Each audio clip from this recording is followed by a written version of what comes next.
And we're back, broadcasting live from the Four Seasons, adjacent to Mandalay Bay.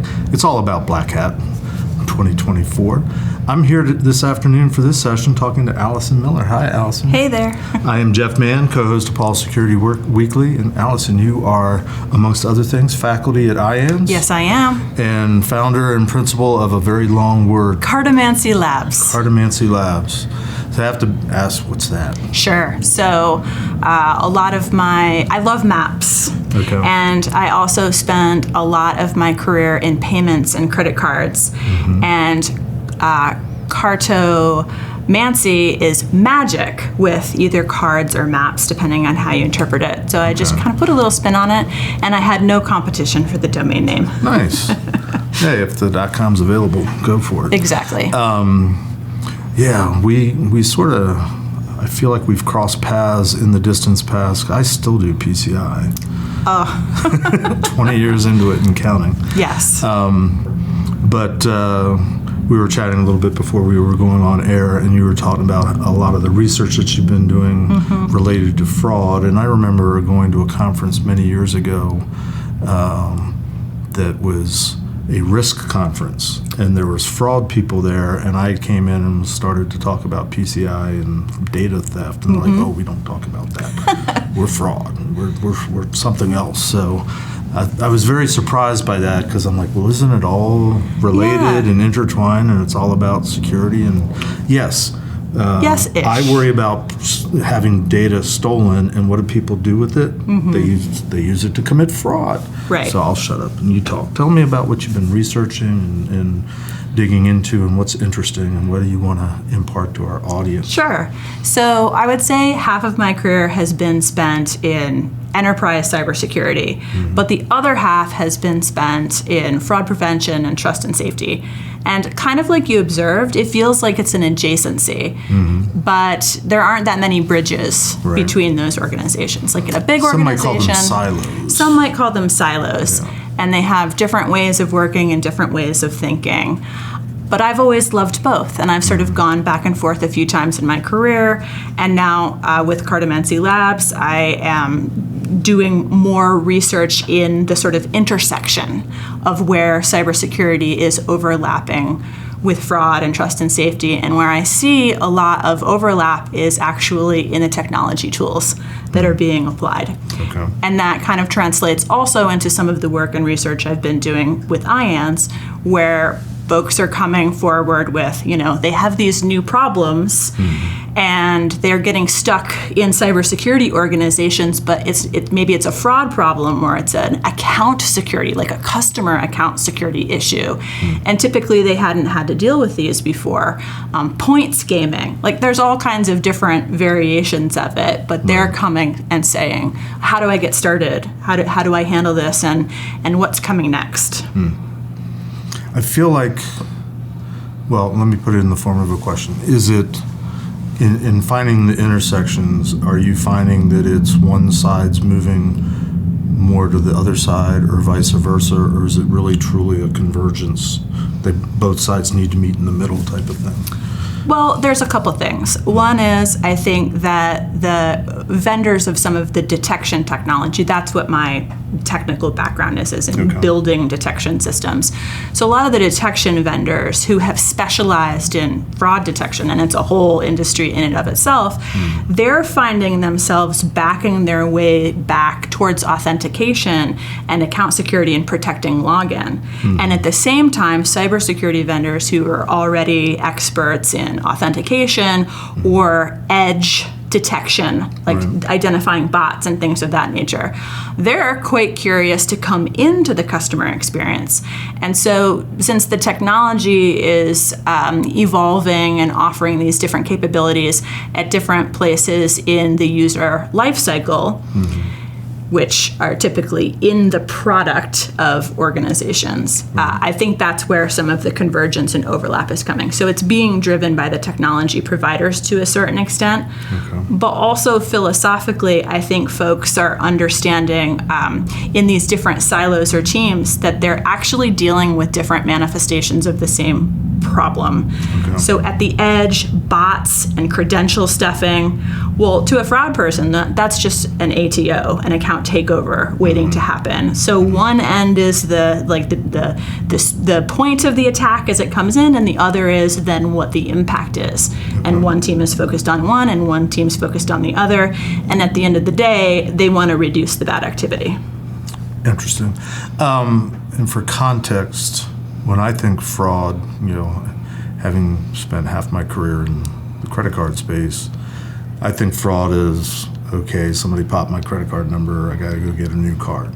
I will say that I have one brand, I won't say who the brand is, that I've had the same card number for over 25 years. I have another card brand where it gets replaced on average probably once every 18 months. So there are seemingly differences in focus, and I don't know if it's a technology thing or maybe it's what you're talking about, sort of the philosophy and the approach behind the technology that seems to make a difference from card brand to card brand. Are we talking about that kind of fraud is my first question, or what are other examples of fraud that you're investigating? And then maybe we can talk about the good and the bad and who does it better without naming names. Great. So yes, I'm talking about those kinds of fraud. So credit card companies and banks have payment fraud.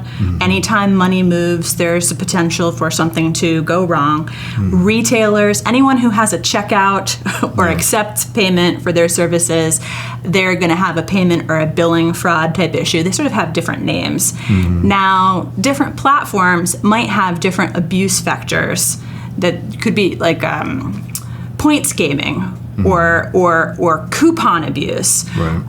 That's kind of fraud. It's kind of fraud. It could be abuse. It's where things get a little blendy at the edges. And one of the things that's also sort of interesting is account security. Is that security or is that fraud when you are dealing with someone who is potentially taking over an account in order to submit fraudulent payments or leverage someone's credit card that's on their payment account at a retail location? But yes, that's what I'm talking about when I'm talking about fraud. I'm typically talking about money movement, but I'm also talking about any kind of proxy event where value moves. So points, could be points, it could be coupons. But that's typically what I'm focused on. And then other things that are more content related, like people spreading mis or disinformation, I would call that a different type of trust and safety issue. But fraud is usually it's usually transactional, and there's usually value being exchanged. So, fraud continuing to rise, bad guys getting better, bad guys doing different things these days? Yes, and it's shifting. So that's one of the things that I'm finding is really interesting. One of the things that you mentioned is, okay, I have these different cards and I seem to have different experience. This card provider is rotating my cards every few years. This one seems cool with handling it as it is. What you're sort of talking about is how your card issuer might prevent counterfeit or might prevent a situation if your card had been stolen or if the data associated with your card had been stolen. And I think that there's a sort of some typical categories associated with fraud, but we're starting to see something new, which is very interesting, which is scams. So in the U.S., and actually for credit cards, I think a lot of the consumer protections are interpreted internationally, even if the jurisdictions have different laws. Consumers are protected when they experience unauthorized fraud, meaning I got access to your card or I got access to your account and I used it for fraud. The entity will make you whole. They won't leave the consumer holding the bag. That hasn't always been true, but that's true now. But now we are seeing folks who maybe those fraudsters would have tried to steal your card information, or maybe they would try to take over your account. They're shifting from convincing you to give them access or to sort of steal data that would give them access, and they're now convincing people to send them money outright. And if if I convince you to send me money outright, then it's not unauthorized because you yourself made the payment. So that gets a little weird around liability, and banks are watching, but also I think it makes it really difficult to detect, because a lot of our detection technologies are centered around noticing that someone is using a card and it looks like it's very far from their home, or they're making a very large purchase that they hadn't made before. And if we notice something weird like that, the typical solution in an anti-fraud system is to, contact you, say, is it you? And if it's a scam, you're going to say, yeah, it's me. My brand new friend online encouraged me to invest in some crypto, or what have you. So scams are rising, and that is changing the game a little bit, both from, how do you deal with it, the customer service element of it, if you are the financial institution or the owner of the account, but also how do you detect that? Wow. I'm not a lawyer. I'm guessing you aren't either. No, I am not. But what crime is being committed by the fraudster that's perpetrating a scam? Well, it depends. But have you heard the term pig butchering yet? Wow. No, I don't think I have. Okay, so pig butchering is kind of an overall label for this set of, I'll call them kind of long cons. A lot of them start via social media, and the term comes from the victims are being encouraged over time. They're developing a trust relationship over time. Romance scams fall into this bucket, and so I think that if I just convince you to give me money, then maybe no crime has been committed. And if you never complain about it, then, there would be no concern there. But likely at some point you're going to realize I lied about who I said I was. The money didn't go where you thought it was, and you figure out that it was fraud. And that's where it gets tricky, because that is the question. Has something illegal happened? Like, you're disappointed, but was it a crime? In a lot of these cases, it was a crime. A lot of these scams, some of them are like romance scams and sort of built up over time, but some are outright frauds, people calling you, claiming to be the IRS, for example, right? And that's a crime somewhere if you misrepresent yourself, even though I watch too much Law and Order, and the police can do it, but the good guys can't. There's also weird bleed over. These can be mixed with extortion. So there's definitely, whether or not there are specific crimes, I think in most cases there are specific crimes associated with them. There's definitely harm. I think there's a disproportionate amount of scams that target seniors and also very young people and folks who are not necessarily in a situation to defend themselves. Yeah, I've known people that have been victims of it that are either elderly or,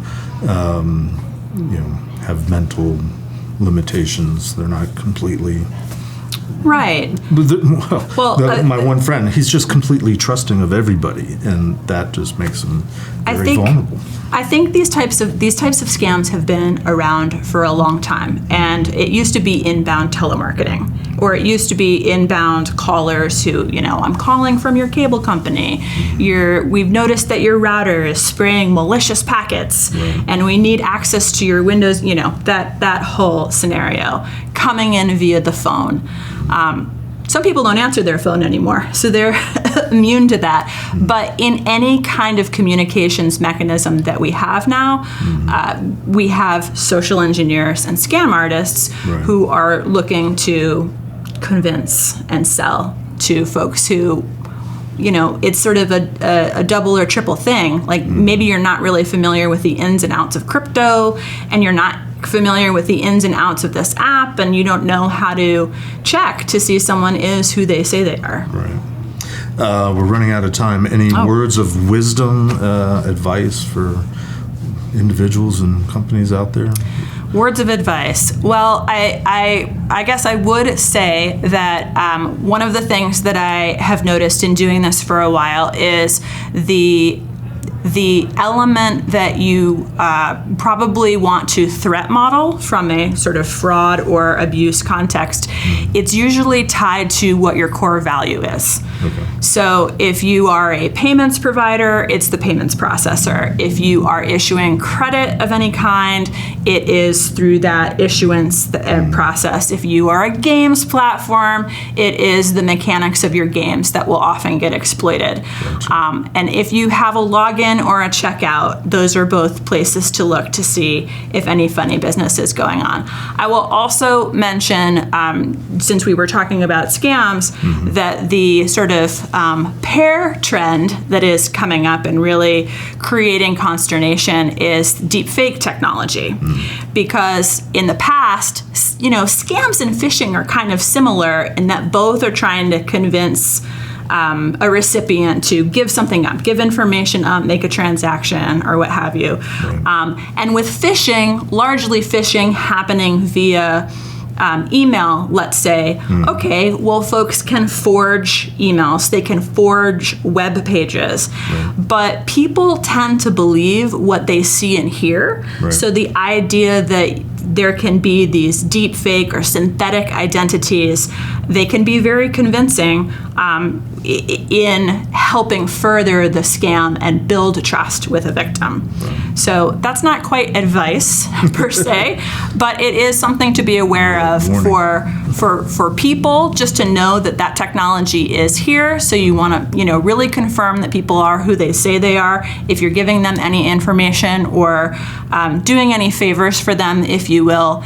And then also for businesses, anything that you're doing to protect your employees from falling for phishing or protect your customers too, make sure you double down and triple down on some of the things that they can do to not pay attention necessarily to a deep fake knocking on their door. Great. Well, thanks for stopping by and Thank you, chatting Jeff. with us this afternoon. That's going to wrap for us. If you want to find out more about who we're talking to out here at Black Hat, go to securityweekly.com/Black Hat and see a list of who we're talking to and topics. That's it for now. Thanks.